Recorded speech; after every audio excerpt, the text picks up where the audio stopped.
Salam dəyərli həmkarlar. Bu dərsdə psixikanın təkamül tarixi mövzusunu 15 test sualı üzərində öyrənəcəyik. Hər testin düzgün cavabını elmi əsaslarla izah edəcək, mövzunun ən vacib anlayışlarını imtahan formatında təhlil edəcəyik.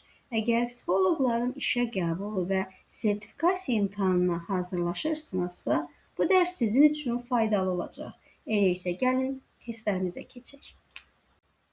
Test 1. Psixikanın yaranmasının obyektiv meyarı kimi nə qəbul olunur? A bəndi qıcıqlanma qabiliyyəti, B bəndi həssaslığın yaranması, C bəndi yalnız hərəkət qabiliyyəti, D bəndi isə bədən temperaturunun sabitliyi. Yoldaşlar, Leontivə görə psixikanın yaranmasının obyektiv meyarı həssaslığın meydana gəlməsidir. Həssaslıq orqanizmin siqnal xarakterli qıcıqlara cavab vermə qabiliyyətidir və bu xüsusiyyət canlını təhlükədən qoruyur və faydalı təsirləri əvvəlcədən müəyyən etməyə imkan verir. Ona görə də psixikanın başlanğıcı hesab olunur. Həssaslıq psixikanın yaranmasının obyektiv meyarı olaraq götürülür.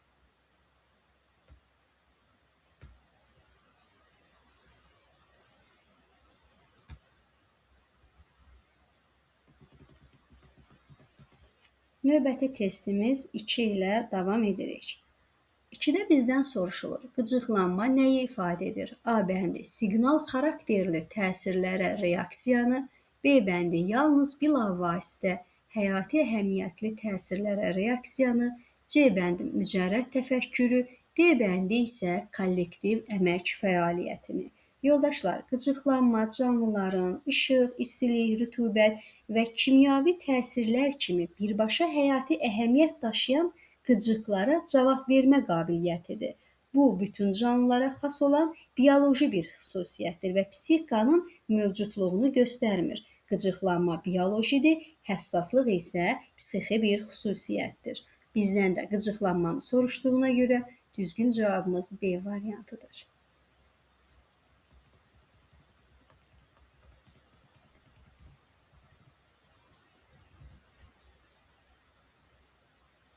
Test 3-də soruşulur. Leontivə görə psixikanın inkişafının ilk mərhələsi hansıdır? A bəndi intellekt mərhələsi, B bəndi perseptiv psixika, C bəndi elementar sensor psixika, D bəndi isə şuur mərhələsi. Elementar sensor psixika psixikanın ən sadə inkişaf mərhələsidir və bu mərhələdə canlı yalnız ayrı-ayrı qıcıqlandırıcıların xüsusiyyətini əks elətdirə bilir. Əgər əşya bütöv şəkildə deyil, ayrı-ayrı əlamətləri qəbul olunursa, biz artıq burada elementar sensor psixikanın olduğunu deyirik. Yəni, psixikanın inkişafı elementar sensor psixikadan başlayır. Düzgün cavabımız C variantı.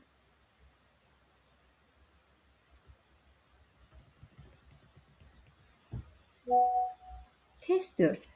Perseptiv psixika mərhələsinin əsas xüsusiyyəti nədir? A bəndi yalnız ayrı-ayrı əlamətlərin əks olunması, B bəndi əşyaların bütöv obrazının əks olunması, C bəndi yalnız refleks reaksiyaları, D bəndi isə mücərrəd anlayışların yaranması. Dəyərli izləyicilər, perseptiv psixika mərhələsində canlılar ətraf aləmdəki əşyaları ayrı-ayrı əlamətlər kimi deyil, bütöv obraz kimi qavrayırlar və bu mərhələdə biz deyirik ki, perseptiv psixika, yəni bütöv qavrayışın olduğundan söhbət gedir.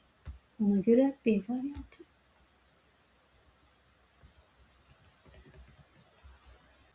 Test 5. İntellekt mərhələsi hansı qabiliyyətlə səciyyələnir?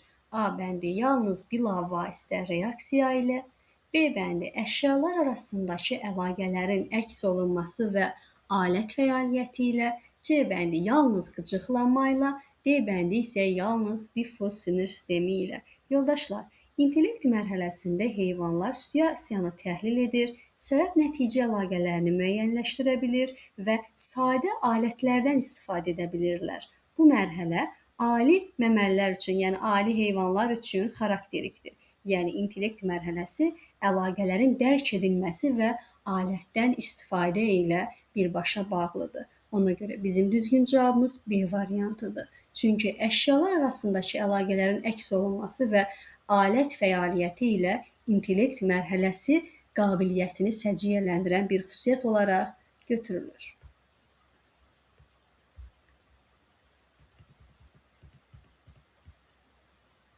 Test 6. Torvari sinir sistemi hansı canlılara xasdır?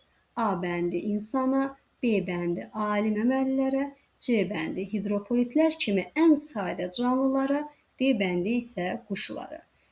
Belə deyək, torvari sinir sistemində sinir hüceyrələri bədənin müxtəlif hissələrinə səpələnmiş vəziyyətdə yerləşir və burada bir mərkəzləşmə olmur. Bu quruluş daha çox özünü hidropolitlərdə, meduzalarda göstərir. Yəni düzgün cavabımız C variantı. Bu sualda hidropolitlər, meduzalar, bir hüceyrəlilər ola bilərdi.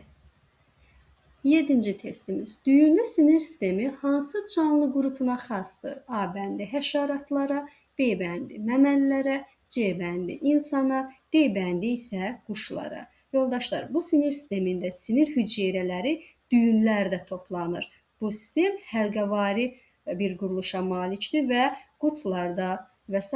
kimi həşəratlarda özünü göstərir. Ona görə buradakı düzgün cavabımız həşəratlardır.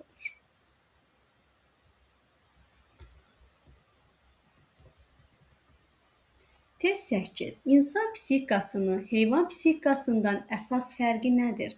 A bəndi yalnız bədən quruluşu, B bəndi şuurun mövcudluğu və sosial tarixi inkişaf, C bəndi yalnız sinir sisteminin olması, D bəndi isə yalnız hərəkət surəti. Əlbəttə ki, yoldaşlar, insan psixikası şuurlu xarakter daşıyır və əmək, nitq, ictimai münasibətlər prosesi zamanı isə formalaşır. Heyvanlarda isə davranışın əsası instinkt və öyrənmə ilə məhdudlaşır. Ona görə də bizim düzgün cavabımız insan psixikasını heyvan psixikasından fərqləndirən şuurun olması ilə bağlıdır. 9-cu testimiz. Şuurun yaranmasında həlledici rol oynayan amil hansıdır? A bəndi iqlim şəraiti, B bəndi əmək fəaliyyəti və nitqin formalaşması, C bəndi yalnız bədən quruluşu, D bəndi isə yalnız genetik mutasiyalar.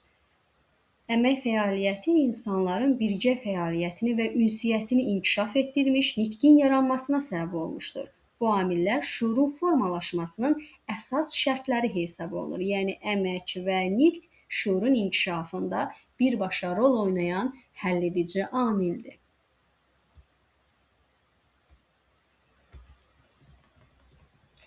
10-cu testimiz. Panpsixizm nəzəriyyəsi nəyi iddia edir? A bəndi psixikanın yalnız insanlarda olmasını, B bəndi psixikanın bütün materiyaya xas olmasını, C bəndi psixikanın yalnız onurğalılarda olmasını, D bəndi isə psixikanın yalnız bitkilərdə olmasını. Panpsixizmə görə psixi başlanğıc bütün materiyada, o cümlədən cansız təbiətdə mövcuddur. Lakin müasir psixologiyada əlbəttə bu qəbul olunmur, amma əsasında psixika bütün canlı materiyada mövcuddur şüarı ilə çıxış edir. Ona görə düzgün cavabımız B variantıdır. Biopsixizm nəzəriyyəsinə görə psixika kimə aiddir? A bəndi yalnız insana, B bəndi bütün canlı materiyaya, C bəndi yalnız ali məməlilərə, D bəndi isə heç birinə. Biopsixizm psixikanın bütün canlılara aid olduğunu irəli sürür. Müasir psixologiyada isə psixika əsasən sinir sistemi olan canlılarla əlaqələndirilir. Amma biopsixizmin əsasında psixika bütün canlılarda var ifadəsi durur. Və bitkilər də buraya daxildir. 12-ci testimiz. Əmək insanı yaratdı tezisi kimə aiddir? A bəndi Leontivə, B bəndi Engelsə, C bəndi Bayramova, D bəndi isə Seydova. Engels bu tezislə əmək fəaliyyətinin insanın bioloji və psixi inkişafında həlledici rol olduğunu göstərmişdi. Burada əmək, nitq və ictimai həyat şuurun formalaşmasına təsir göstərən əsas amillərdir. Və bu tezisdən çıxış edərək bu ifadənin də Engelsə aid olduğunu görürük. 13-cü testimiz. Borulu sinir sistemi hansı canlılara xasdır? A bəndi bitkilərə, B bəndi onurğalı heyvanlara, C bəndi bakteriyalara, D bəndi isə göbələklərə. Borulu sinir sistemi mərkəzi sinir sisteminin yüksək inkişaf səviyyəsini ifadə edir. Beyin və onurğa beyni bu sistemin əsas hissələridir və onurğalı heyvanlar üçün xarakterikdir.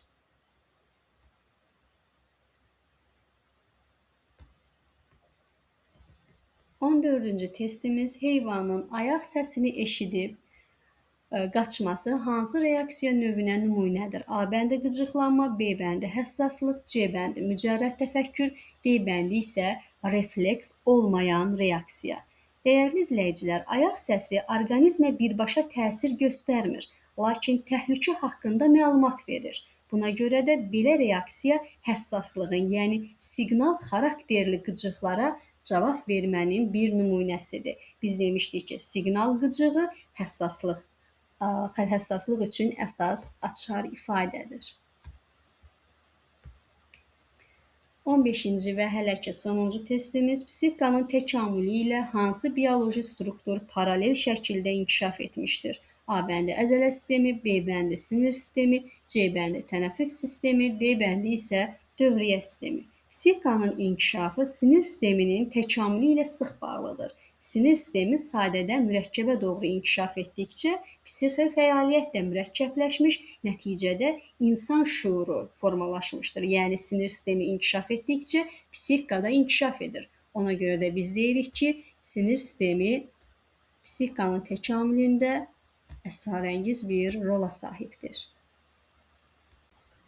Dəyərli izləyicilər, sonda psixikanın mənşəyi haqqında olan nəzəriyyələrə aid bir neçə qısa qeyd deyim sizin üçün.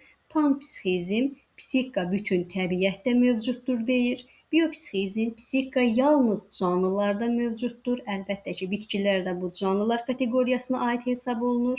Neyropsixizm, psixika yalnız sinir sistemi olan canlılara məxsusdur deyir. Antropsixizm isə psixika yalnız insana məxsusdur deyir. Və bunlar da bizim imtahanda müqayisə üçün diqqət yetirməli olduğumuz nüanslardır. Hələ ki bu qədər diqqətiniz üçün təşəkkür edirəm.